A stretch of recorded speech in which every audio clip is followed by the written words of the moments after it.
Hi, this is a supplementary math lesson for advanced math, lesson 61C in your textbooks. The title of that is Box and Whisker Plots. Really, this is just a continuation of our study of the normal distribution curve. Now, I sent you an email with a PDF file related to coronavirus numbers in the Hubei province of China when this first came out. Go ahead and reference that. If you haven't seen that yet, go ahead and read it or look at it. Look at that chart on there and the comments I made on the email, and then come on back to this video. Okay, so go ahead and do that first if you haven't done that. So if you noticed in that chart, that PDF file, you know, they had the outbreaks on a daily basis in the Hubei province in two different colors. They tracked it two different ways, but both of them, notice, they fit pretty much the shape of our normal distribution curve. And I was just watching the news last night, listening to Governor Cuomo from New York, and behind him he had the exact same chart with numbers, and they didn't have the the normal distribution curve fit in. They just had the bars like we have here in orange, but you could see the shape. You know, it wasn't exact, you know, like the one I sent you and the one that I have drawn here. It's not always going to be an exact fit, but you can see undeniably the shape of that curve is the normal distribution curve that we've been introduced to, okay? And in fact, that is what infectious diseases in an area, they will follow the generally fit into the classification of the normal distribution curve. And so what are they talking about? We want to flatten the curve, okay? What they're wanting to get to is, we notice a point, a line, a curved line has a slope at any given point. The steeper that slope is, okay, the higher the number. And when that slope starts to get lower, and up here, the slope is actually the slope of that point up here at the tangent of the curve is 0. We call that a zero slope. The slope is flat. Okay, that's what they're wanting, flattening the curve. What are they wanting to do? They're wanting that slope to decrease. So they want to see that this curve is on the decrease. The slope is decreasing. They want to see that they're in this portion of the normal distribution curve in infectious diseases, and ideally they would like to see the slope flat. Flatten the curve means zero slope. They're at their peak. The worst days are over, okay? And then we'll see that the curve is reversing itself. You'll hear language of that. So that's what they're talking about. So there's many things in our world, in nature, in science and engineering and technology that fall into the classification that their data points of information will fall within the normal distribution curve. We'll talk more about that next week, okay? So the lesson today was 61.3 in your textbooks, the box and whisker plots. I'm not going to go over that. I read over it last night. It's very self-explanatory. It's just a way of organizing the data when we have all these data numbers coming in, okay? So you have to go ahead and read that section, of the textbook to get familiar with that. So they go over leaf and stem diagrams. They go over the quartile diagrams. They go over the box and whisker diagrams, okay? So we're going to do that now. What we're going to next week in advanced math is going to be a little bit different. You'll see on your syllabus when it comes out, you're basically going to have all week to do a statistics project. Okay, so we're going to use all of these things that we've learned and look at the normal distribution curve a little bit more in depth, and we're going to learn some things about statistics, as I think you've learned in those PBS crash course videos. Okay, statistics are a tool, and like any tool in our world, computers are a tool. Okay, they can be used for good. We're doing it right now. This is a good use of that. They can be used for evil. Okay, unfortunately, you might have heard what has been happening with the Zoom application, with child predators crashing in on Zoom sessions. Terrible, sinful activity. Okay, tools in our world, morally, we can use them for good, for God's intended purposes, or they can be used for evil purposes. Okay, and statistics, people will say you can't argue with statistics. They're facts, they're numbers. Well, they are at that, but they are a tool. Okay, they can be used for good, to get us good information, to make decisions, to help us decide what to do, or they can be used for evil. Okay, they can be used for nefarious purposes, to convince us of something we might normally not want to go with. So, okay, so with that, go ahead and read that 61C. I sent an earlier email with your homework problems. I'm not going to do a video for tomorrow's session on the calculator. I'm just going to go over that really quick today. So again, I have a Texas Instruments 30X IIS calculator. I didn't know how to use it properly all the way. I went on the internet, I did a search for the user manual on this thing, and I got a really good 3-page, they called it a user manual, but it basically explains all the functions on this. So for your project next week in statistics, the statistics project, you will need to get 3 dice. Okay, you got to get that, and you got to figure out how do the statistics functions work on my calculator. Now they give you an example on page 401 in your textbooks, 403 in your textbooks, example 61.3 of how to use your calculator in the statistics mode. And so go ahead and use that example to monkey around with your calculator so you can get the same results they're getting in the book, so you know you're inputting the things correctly. And I'm just trying to look where I had, oh man, my reference for my calculator. I'm going to pause this video real quick, and I'll come back when I find that sheet. Okay, I'm back. I found my little piece of paper. I should write this on larger paper. It was stuck in the Algebra 1 book. That's the danger of doing all these lessons together down here. So real quick, also I wanted to point out with the distribution curve. So actually, the normal distribution curve is made up of 3 individual curves. And they're easier to understand and view them. And your book shows this.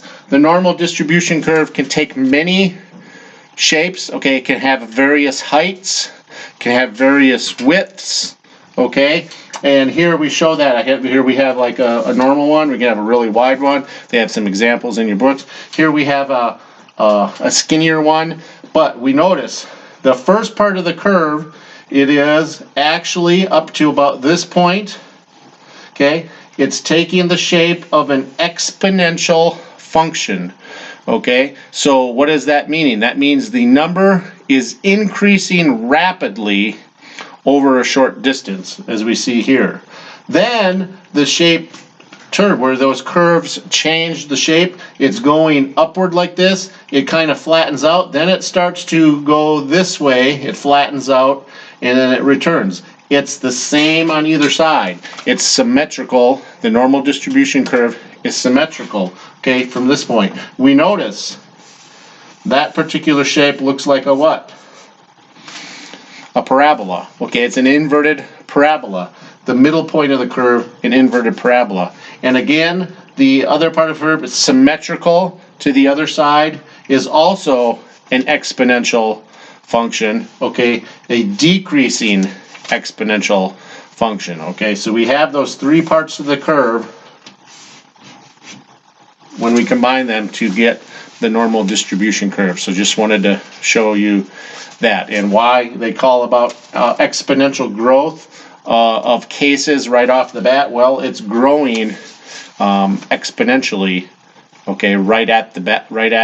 And why doesn't it keep growing? Because that actually follows along the same lines naturally. Bacteria multiply at an exponential growth. They get spread in a population in an exponential manner. Well, why doesn't it keep going and going and going off? Well, because the population of the Earth or a specific geographic region is limited. So once the virus spreads within a region, it's not going to follow that exponential growth pattern because there's no more people to infect. Okay, so it flattens out, okay, and then it returns back to normal as the virus starts to die off. Okay, and so that's kind of why what's happening here with the virus thing. So back to the calculator now. So I noticed a couple interesting things when I went online with my calculator. Okay, it has a stat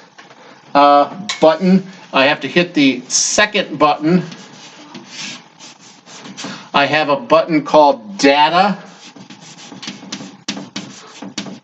And then the second function of that is the statistics. Okay. Then the other important one I have is stat variables.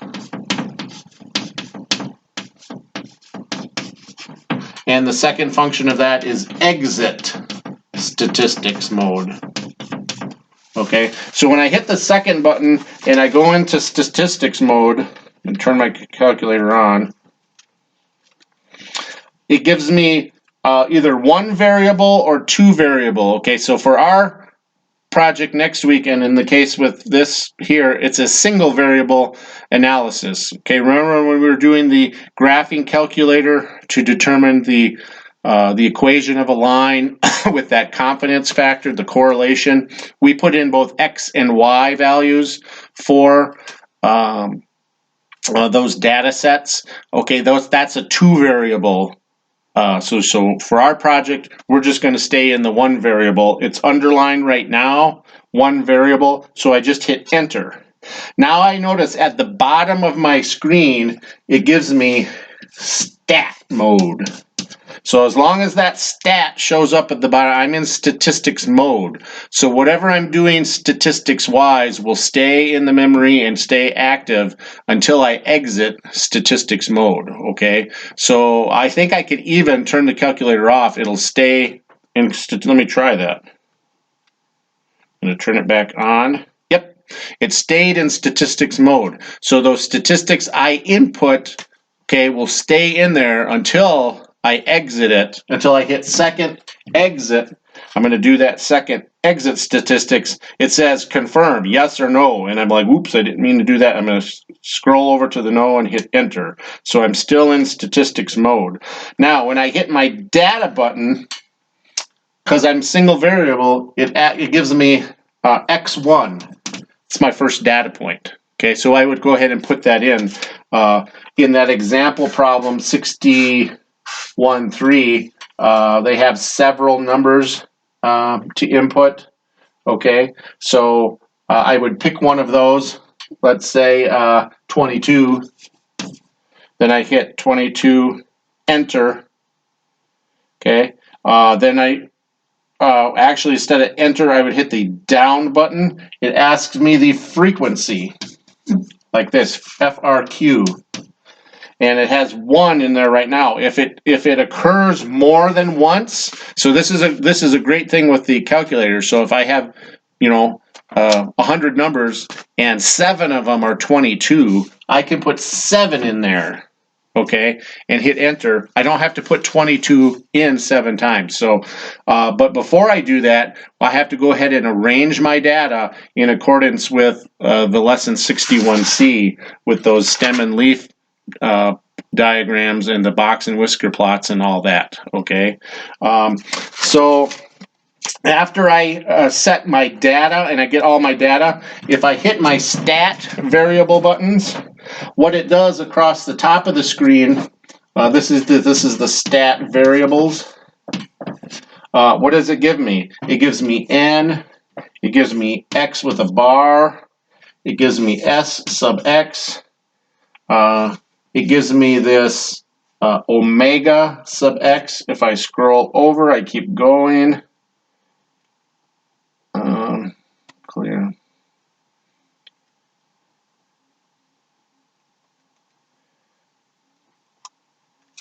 It gives me some other thing. What else does it give me? It gives me the sum of the x's. It gives me the sum of the x's squared. I don't know if that shows up. Yeah, it does. Okay. And so we can use these values to determine our variance, our mean, our standard deviation. Okay. N is the number of data points I have in there. It helps me confirm do I have them all in. This x bar is the mean. Okay. This omega sub x, this is our standard deviation. Okay. This one here is the sum of all of our x, the sum of all the points. Okay. This one here, the sum of the squares. We can use this to determine the variance. Okay.